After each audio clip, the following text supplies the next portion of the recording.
शुक्लाम्बरधरं विष्णुं शशिवर्णं चतुर्भुजं प्रसन्नवदनं ध्यायेत् सर्वविघ्नोपशान्तये अगजानन पद्मार्कं गजाननमहर्निशम् अनेकदं तं भक्तानां एकदन्तम् उपास्महे वक्रतुण्ड महाकाय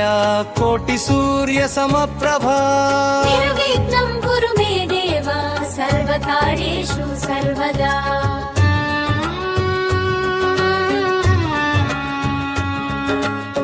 शुक्लाम्बरधरं विष्णुं शशिवर्णं चतुर्भुजं प्रसन्नवदनं ध्यायेत् सर्वविघ्नोपशान्तये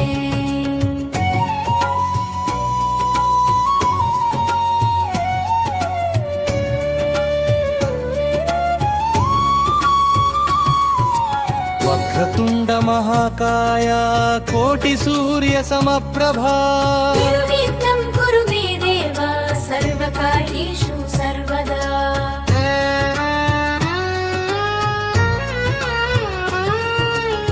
शुक्लाम्बरधरं विष्णुं शशिवर्णं चतुर्भुजं प्रसन्नवदनं ध्यायेत् सर्वविघ्नोपशान्तये अगजानन पद्मार्कं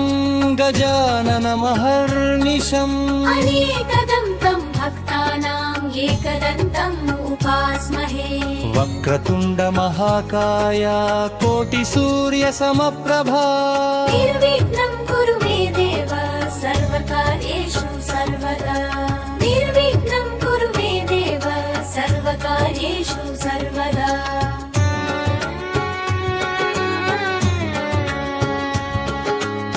शुक्लाम्बरधरं विष्णुं शशिवर्णं चतुर्भुजं प्रसन्नवदनं ध्यायेत् सर्वविघ्नोपशान्तये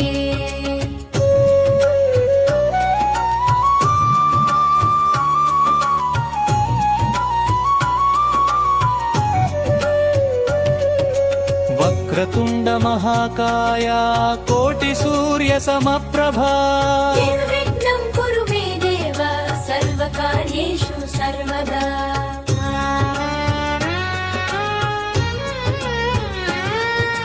निर्विघ्नं कुरु मे देव सर्वकार्येषु सर्वदा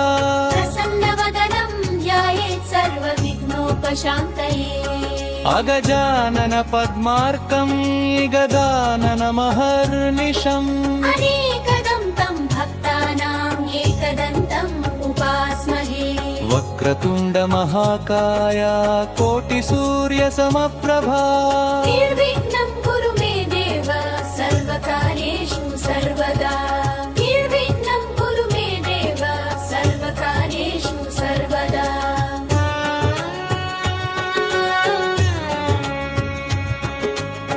शुक्लाम्बरधरं विष्णुं शशिवर्णं चतुर्भुजं प्रसन्नवदनं ध्यायेत् सर्वविघ्नोपशान्तये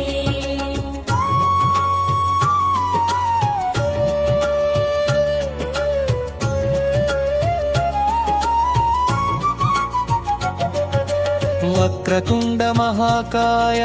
कोटिसूर्यसमप्रभा निर्विघ्नं कुरु मे देव सर्वकार्येषु सर्वदा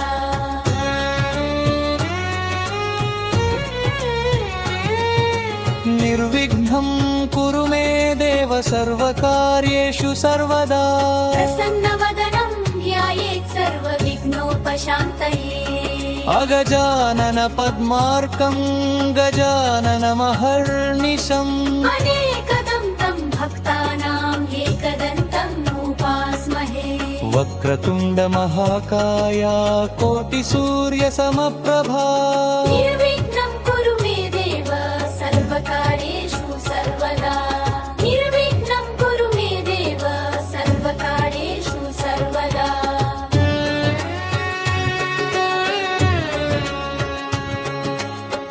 शुक्लाम्बरधरं विष्णुं शशिवर्णं चतुर्भुजं प्रसन्नवदनं ध्यायेत् सर्वविघ्नोपशान्तये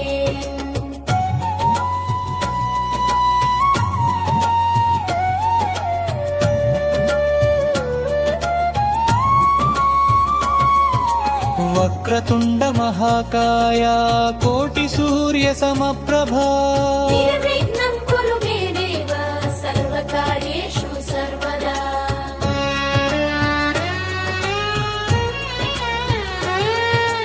निर्विघ्नं कुरु मे देव सर्वकार्येषु सर्वदा प्रसन्नवदनं ध्यायेत् सर्वविघ्नोपशान्तये अगजानन पद्मार्कं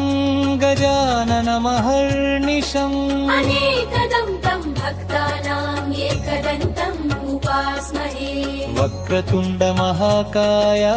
कोटिसूर्यसमप्रभा निर्विघ्नं कुरु मे देव सर्वकार्येषु सर्वदा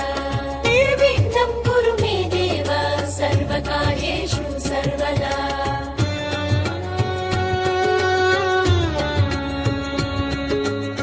शुक्लाम्बरधरं विष्णुं शशिवर्णं चतुर्भुजम् प्रसन्नवदनं ध्यायेत् सर्वविघ्नोपशान्तये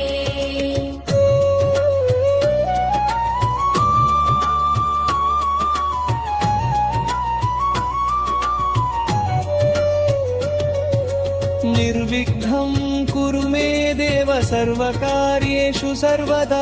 प्रसन्नवदनं ध्यायेत् सर्वविघ्नोपशान्तये अगजानन पद्मार्कं गजाननमहर्निशम् अनेकदं तं भक्तानां एकदन्तम् उपास्महे वक्रतुण्ड महाकाया कोटिसूर्यसमप्रभा निर्विघ्नं कुरु मे देव सर्वकार्येषु सर्वदा